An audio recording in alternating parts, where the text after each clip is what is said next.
Welcome back to Livayu Talks.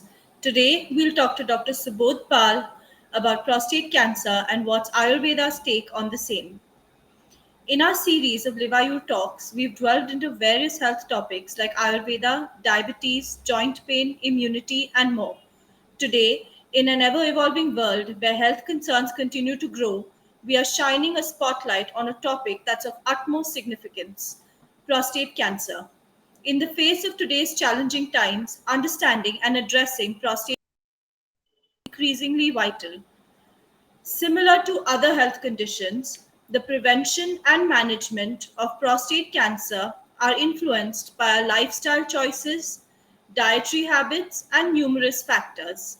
Join us as we navigate through this critical topic, seeking insights, awareness, and strategies for safeguarding prostate health.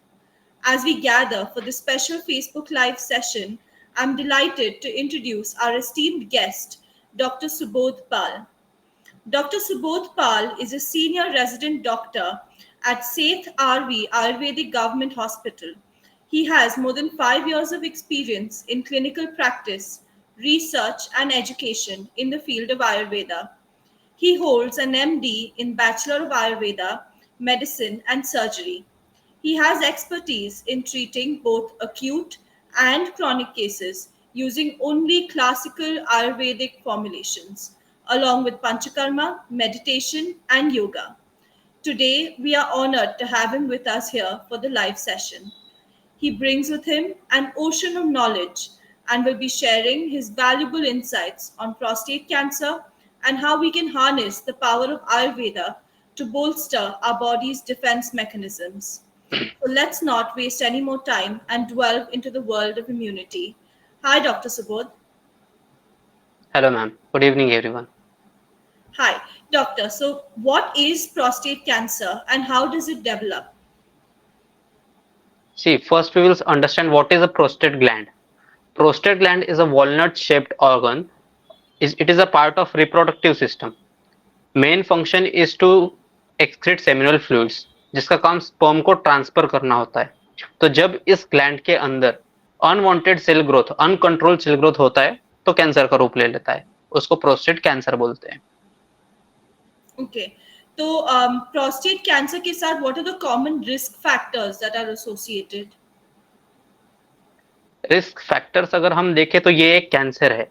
Ayurveda के हिसाब से cancer एक ऐसा चीज होता है जिसमें अनकंट्रोल्ड या इसको विद्रधि या ग्रंथि से हम रिलेट कर सकते हैं.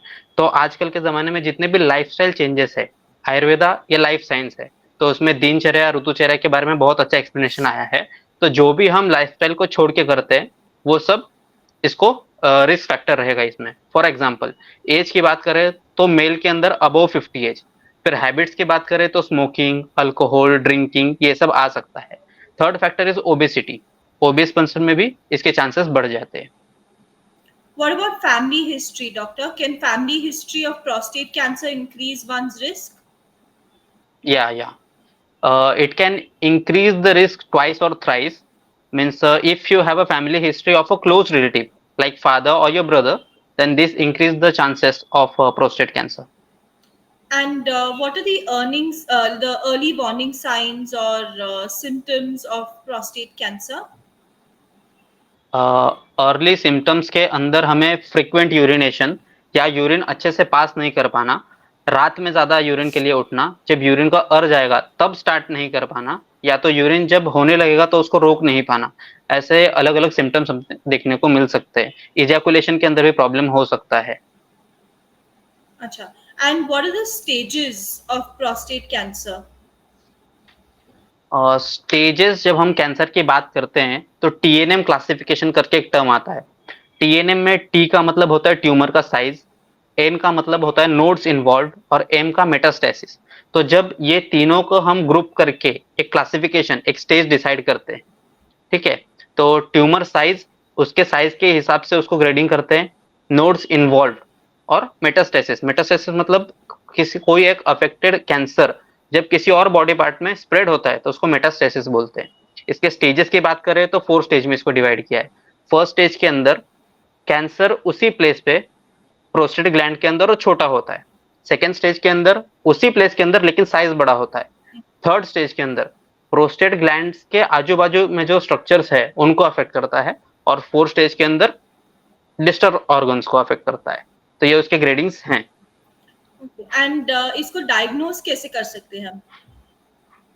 डायग्नोस करने के लिए बहुत सारे मेजरमेंट्स है, जैसे पीआर एग्जामिनेशन कर सकते हैं, क्योंकि पीआर एग्जामिनेशन में ये जो जब इसका ग्लैंड का साइज बढ़ता है तो रेक्टली जब हम डिजिटल एग्जामिनेशन करते हैं तो वो हमारे हैंड को हार्ड फील होता है। दूसरे जो ब्लड एंटीजन है, पीएसए एंटीजन या फिर पेट स्कैन हो गया, तो इन सब में सोनोग्राफी में हमको इसके बारे में पता चल सकता है। ओके। तो ये प्रोस्टेट कैंसर के ट्रीटमेंट ऑप्शंस आजकल क्या हैं and how effective are these treatment options? See treatment cancer की बात करें तो डिफिकल्ट करना थोड़ा सा ट्रीट करना थोड़ा डिफिकल्ट होता ही है, लेकिन उसको कंट्रोल करना ये सबसे पहला मेथड होगा। और ट्रीटमेंट की जब हम बात करें तो उसमें अलग अलग टाइप के ट्रीटमेंट्स, जैसे कि रिमूवल, जो ग्लैंड है उसको रिमूव कर सकते हैं।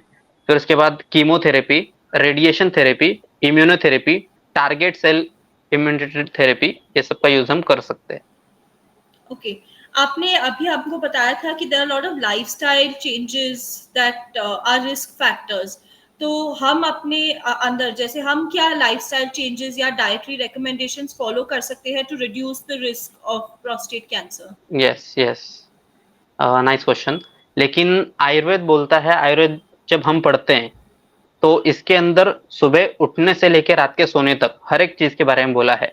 आजकल आप देखेंगे कि लोग सुबह सुबह उठ के पानी ज्यादा पीते हैं, लेकिन वो कब बोला है? जब आप ब्राह्मण मुहूर्त पे उठते हैं तो गर्म पानी का सेवन करने के लिए बोला है।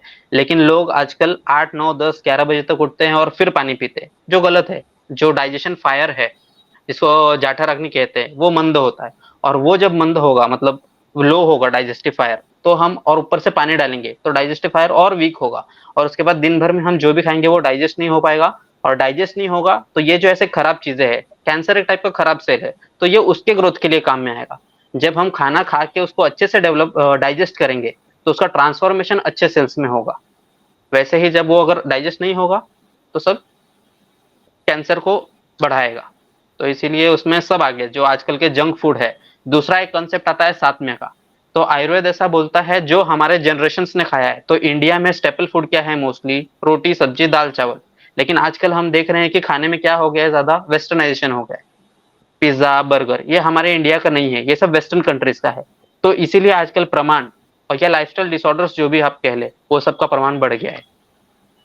ओके। आयुर्वेद पर्सपेक्टिव से ऐसा कोई इंसाइट है जो हमको हेल्प करेगा टू अवॉइड और प्रिवेंट प्रोस्टेट कैंसर? या हम इसको त्रिदोष प्रकोप, आयुर्वेद में कोई भी बीमारी का कारण दोष होते हैं। 3 दोष आयुर्वेद में, वात पित्त कफ। जब इन दोषों का एक ही साथ प्रकोप होता है तो वो कैंसर जैसी बीमारियां उत्पन्न करता है। तो उसके लिए हम अलग अलग दवाइयां, एक तो सबसे पहले लाइफस्टाइल मॉडिफिकेशन करना पड़ेगा जो दोषों को बैलेंस मेंटेन रखेगा, वो सबसे पहला है। दूसरा, जब हम दवाइयों की बात करें तो इसके अंदर बहुत सारे द्रव्य, जैसे कांचनार हो गया, फिर अश्वगंधा हो गया, शतावरी हो गया, इन सब द्रव्यों का यूज हम कर सकते हैं ट्रीटमेंट में। पर बेसिक लाइफस्टाइल मैनेजमेंट ही रहेगा उसमें। कोई आयुर्वेदिक प्रैक्टिसेस भी है या जो हेल्प करते हैं in prostate cancer treatment, and how are these practices basically how do they complement the conventional prostate cancer treatments? जब हम बात करते हैं कैंसर के ट्रीटमेंट की, तो लोग सबसे पहले कीमोथेरेपी, रेडियोथेरेपी, इन सब की तरफ चले जाते हैं। लेकिन जितना तकलीफ उनको कैंसर से नहीं होता है, उससे ज्यादा तकलीफ इन सब ट्रीटमेंट से होता है। True. कि एसिडिटी बढ़ जाती है, हेयर फॉल होने लगता है, ये सब बहुत सारे इन नंबर्स ऑफ प्रॉब्लम्स होते हैं, भूख नहीं लगता है। तो इससे क्या होता है कि इम्यून सिस्टम डिग्रेड होता है धीरे धीरे। तो उन सबको सप्लीमेंट करने के लिए या इंडिपेंडेंटली उसको ट्रीट करने के लिए भी आयुर्वेद काम में आ सकता है। तो ये जो हीट बढ़ता है बॉडी में, उसको ट्रीट करने के लिए हम आयुर्वेद का यूज कर सकते हैं। दूसरा चीज है स्ट्रेस फैक्टर। ये सब ट्रीटमेंट के खर्चे और इन सब में पैसा भी बहुत वेस्ट होता है, जिससे उसका मॉरल, उसका स्ट्रेस लेवल बहुत ज्यादा बढ़ जाता है। तो इसके लिए हम आयुर्वेद में जैसे शिरोधारा हो गया या रिलैक्सिंग टेक्निक्स जो है, योगा प्राणायाम, ये सब का यूज हम लोग कर सकते हैं। Any specific ayurvedic herbs that can help with prostate health? या ऑलरेडी आई सेड कि जैसे पाषाण भेद, वरुण, गोक्षुर, पुनर्नवा, गुड़ुचि, ये सब जो अलग अलग प्लांट्स है, उस अवस्था के हिसाब से, उस स्टेज के हिसाब से हम इनका अलग अलग यूज कर सकते हैं। ओके। इन सबका काम कैंसर के ऊपर होता है। अच्छा, और अभी आपने बात की थी स्ट्रेस की, तो स्ट्रेस हो जाता है या because of course the treatment and the cost related to the treatment. आप you touched या upon a little bit of the Ayurvedic practices that can help reduce stress. So can you या explain a little bit more about these practices? या सबसे पहले तो lifestyle management ही, आयुर्वेद ही है वो। सुबह उठने से लेके रात को सोने तक वो सब आप फॉलो करेंगे तो उससे हमारे दोषास जो है वो बैलेंस में रहेंगे। सेकेंड थिंग डेली हम कर सकते हैं वो है एक प्राणायाम और योगा, जिससे मेटाबॉलिज्म ठीक रहेगा और जो अनवांटेड सेल ग्रोथ जो है उसको हम मैनेज कर सकते हैं। थर्ड है स्ट्रेस मैनेजमेंट, उसके लिए हम शिरोधारा पंचकर्म करवा सकते हैं, नस्य करवा सकते हैं, ये सब कर सकते हैं। राइट. और आपने बोला था कि प्रोस्टेट कैंसर ट्रीटमेंट्स के बहुत सारे साइड इफेक्ट भी होते हैं, तो ये साइड इफेक्ट्स जैसे आपने मेंशन किया था hair fall, loss of appetite, so how can Ayurveda या help us manage these possible side effects? जो हम कीमोथेरेपी और रेडियोथेरेपी लेते हैं उससे बॉडी में हीट बढ़ जाता है, जो अनवांटेड हीट है एक टाइप का, तो उसको बैलेंस करने के लिए हम आयुर्वेदिक ट्रीटमेंट्स ले सकते हैं।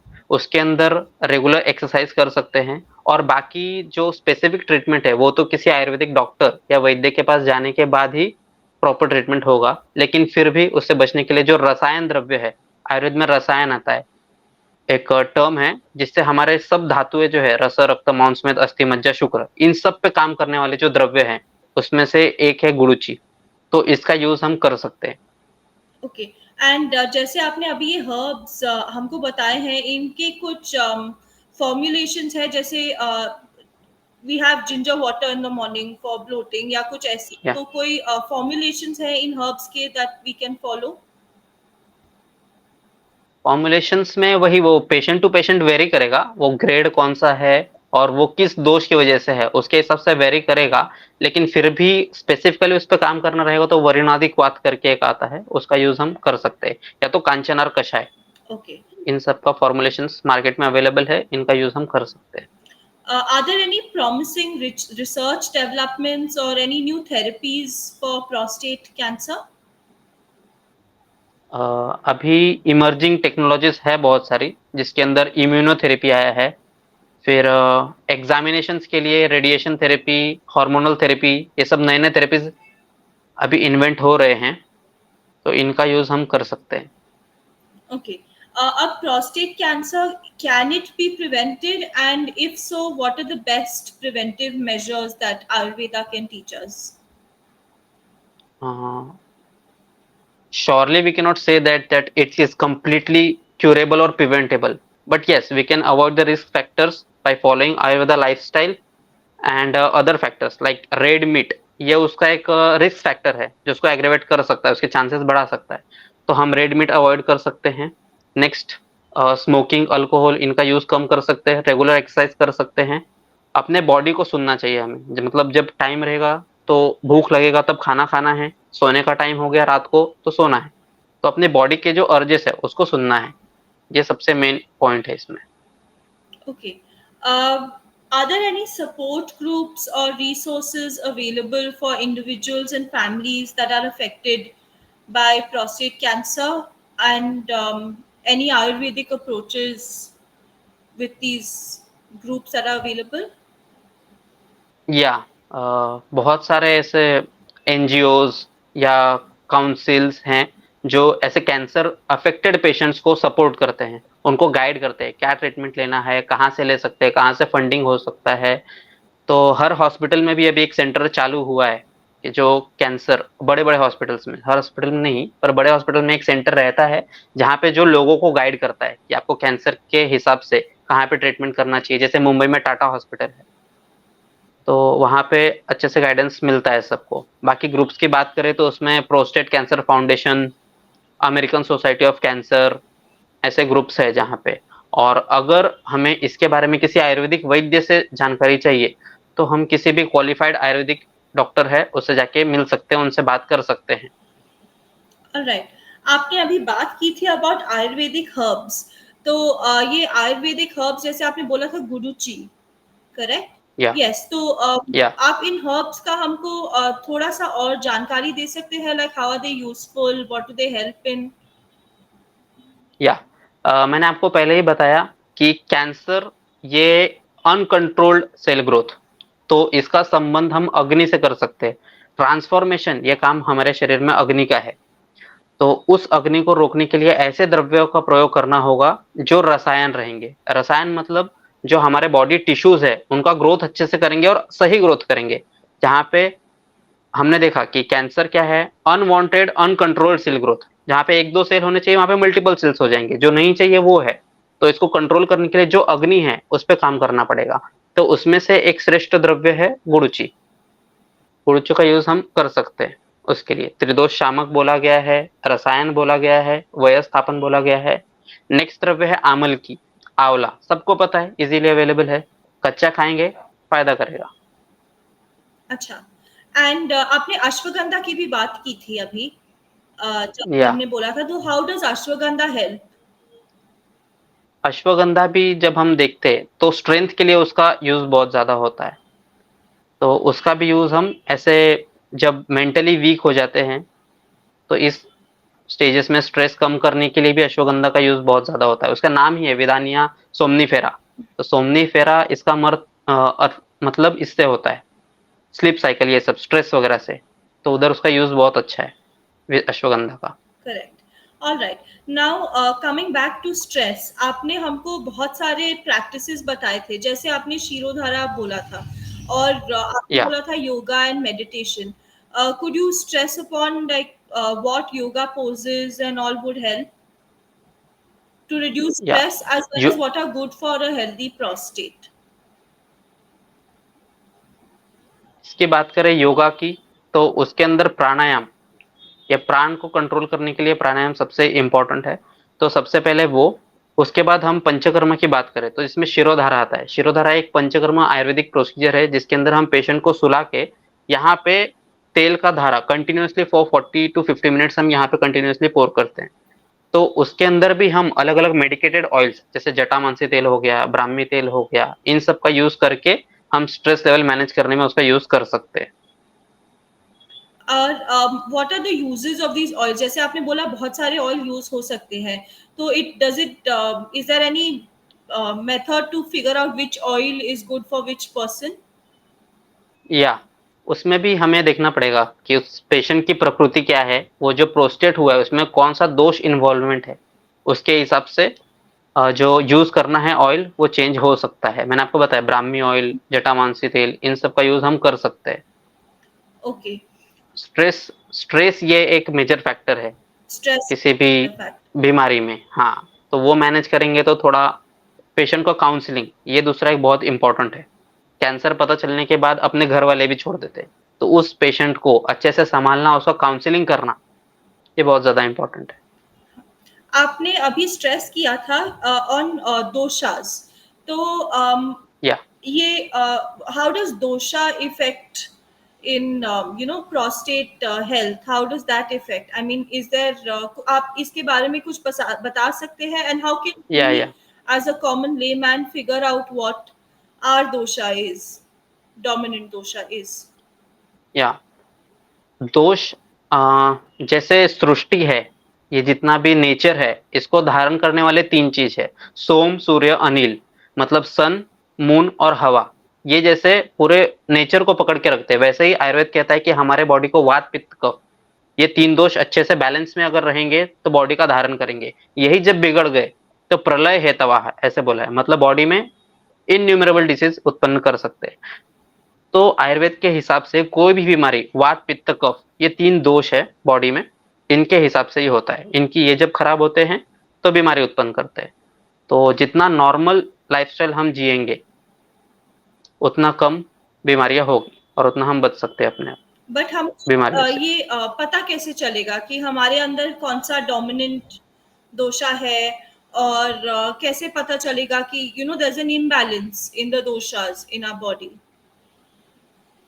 जो नॉर्मल सिम्टम्स लेके कोई भी सिम्टम अगर दिखता है हमें, फॉर एग्जांपल एसिडिटी हो गया, तो ऐसा ज़रूरी नहीं है कि पित्त बढ़ा हुआ है मतलब एसिडिटी होगा, वो कफ की वजह से भी हो सकता है। आपका डाइजेस्टिव फायर जब वीक हो गया, तो उसकी वजह से भी हो सकता है।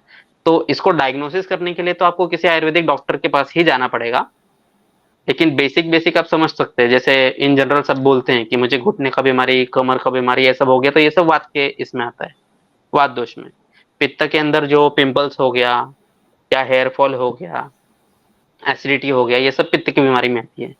और कफ के अंदर ओबेसिटी या तो सर्दी खांसी बार-बार होना, दमा होना, ये सब कफ की बीमारियों में आ जाता है। लेकिन फिर भी प्रॉपर डायग्नोसिस के लिए आयुर्वेदिक डॉक्टर से ही मिलना पड़ेगा। कोई भी बीमारी सिर्फ एक दोष से होगा ऐसा भी नहीं देखने को मिलता है। तीनों दोषों का इन्वॉल्वमेंट रहता ही है। करेक्ट। अच्छा, अब हम वापस आते हैं प्रोस्टेट हेल्थ पे। तो या प्रोस्टेट को हेल्दी रखने के लिए कोई आयुर्वेदिक प्रैक्टिसेस या मतलब जैसे आपने बोला था कि these herbs, some of these herbs like you mention, तो कोई मेडिटेशन या योगा प्रैक्टिसेस जो हमारे जो हमको हेल्प कर सकता है टू मेंटेन प्रोस्टेट हेल्थ? अगर हम बात करें इसकी प्रोस्टेट ग्लैंड के प्लेस के बारे में, तो यह अपान प्रदेश जो बोलते हैं आयुर्वेद में, मतलब लोअर पेल्विक गर्डल जो है, ये सब अपान का प्रदेश है। तो उसके लिए एक सबसे इम्पोर्टेंट है कि जो यूरिन का अर्ज रहता है उसको रोकना नहीं है। जब यूरिन आएगा तो उसको पास करना है। मोशन और फ्लेटस, इन तीनों के अर्जेस को रोकना नहीं है। जब ये आएंगे तब के तब उनको पास करना है। तो ये एक बहुत इंपॉर्टेंट फैक्टर है उसमें। Alright.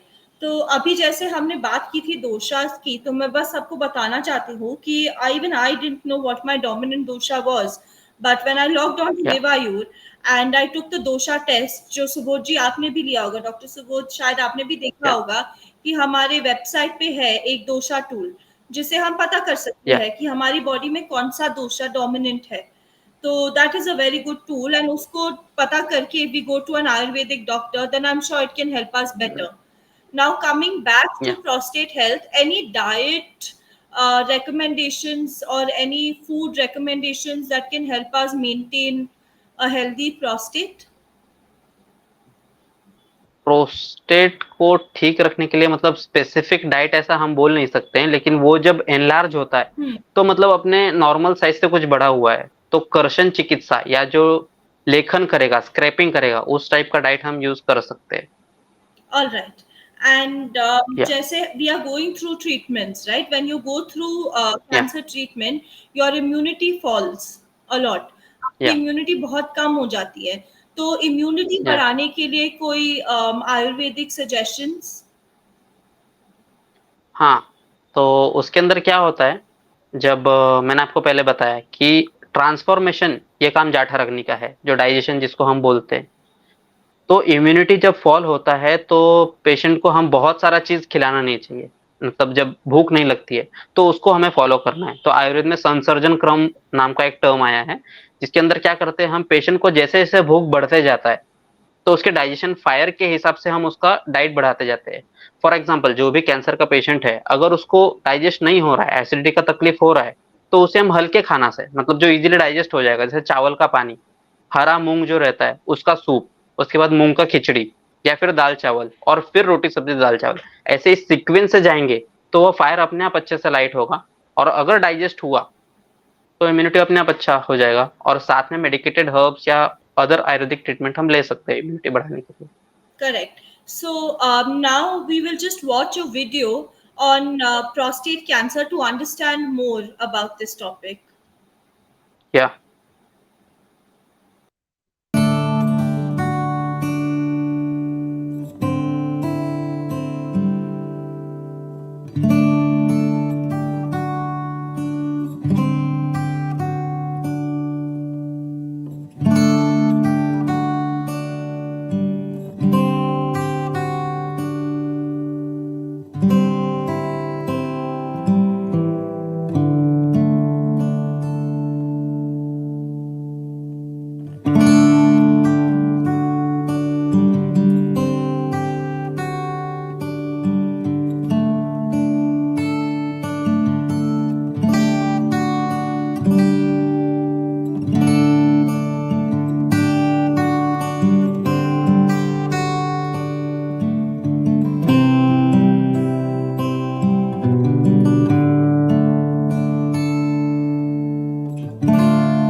Great. So, Dr. Subodh, just I'd like to ask you one more question. Yeah. Prostate health को लेके काफी स्टिग्मा है हमारी सोसाइटी में, एंड लोग जनरली हेजिटेट करते हैं डॉक्टर को अप्रोच करने के लिए. इसके बारे में आपका क्या विचार है?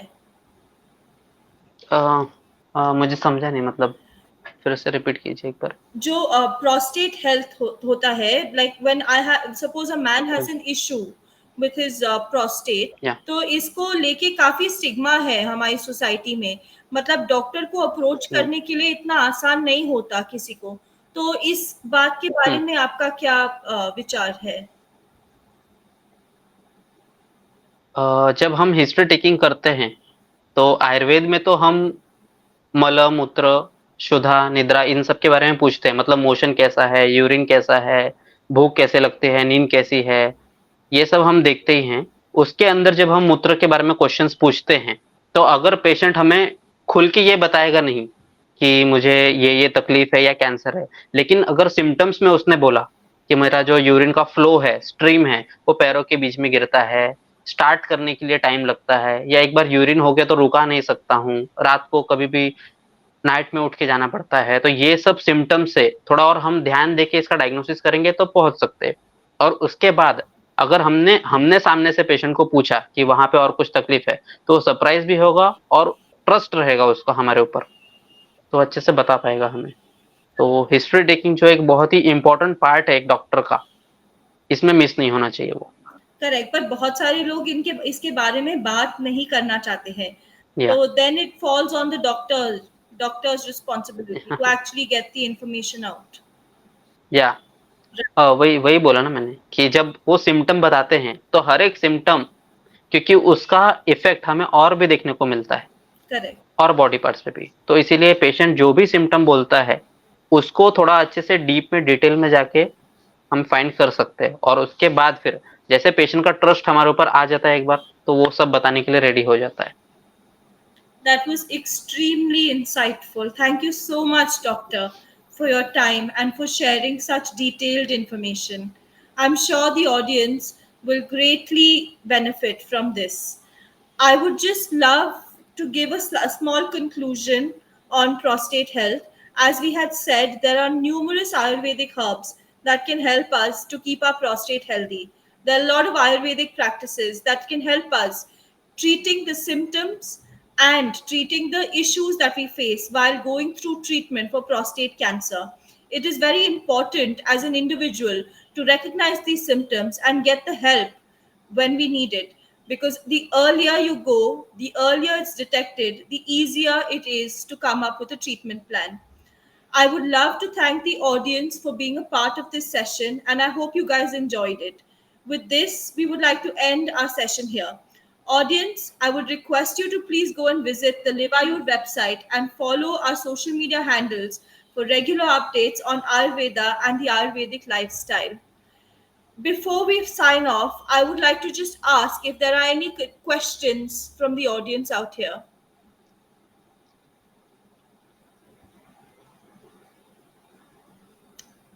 I'd like to repeat, are there any questions from our audience?